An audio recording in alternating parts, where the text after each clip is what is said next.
Ano na ang sitwasyon kaugnay ng namataang bagong low pressure area? Alamin natin ang inaasahang lagay ng panahon sa mga susunod na oras kay Amor La Rosa, live mula sa Pag-asa DOST. Amor? Salamat, Attorney Mark. Magandang gabi, Pilipinas. Live mula sa Pag-asa Weather and Flood Forecasting Center, ihahatid ko na ang latest sa lagay ng panahon. Umiiral pa rin po ang northeast monsoon o hanging amihan na nakakaapekto pa rin sa Luzon.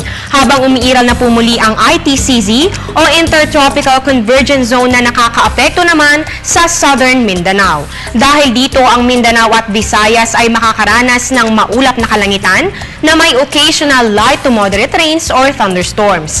Ang Cagayan Valley, Bicol Region at ang mga probinsya naman ng Aurora at Quezon ay magkakaroon ng paminsan-minsan at mahinang pag-ulan.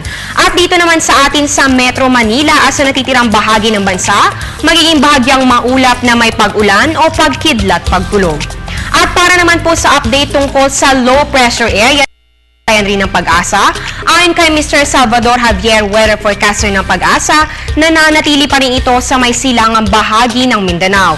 At inaasahan sa December 23 o sa linggo po ng gabi, papasok po ito ng Philippine Area of Responsibility. At pagsapit po ng Pasko, ito po ay dadaan sa Mindanao at magdadala ng light to moderate rains or thunderstorms. Inaasahan naman na ito ay malulusaw rin kinabukasan o yan naman po ay December 26.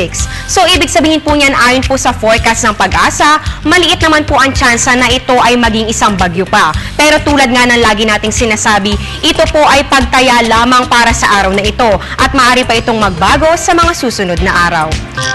Sa iba pang balita, nakataas naman po ang gale warning sa seaboards ng Northern at Central Luzon at sa Eastern Seaboard ng Southern Luzon. Meron din daw po dyan sa Eastern Seaboard ng Eastern Visayas, kaya muli nating paalala sa mga maliliit na sakyang pandagat, delikado pa rin ang pumalaot sa oras na ito.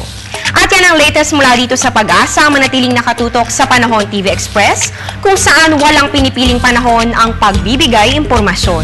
Ako po si Amor La Rosa, magandang gabi. Balik sa iyo, Attorney Mark. Maraming salamat kasamang Amor La Rosa.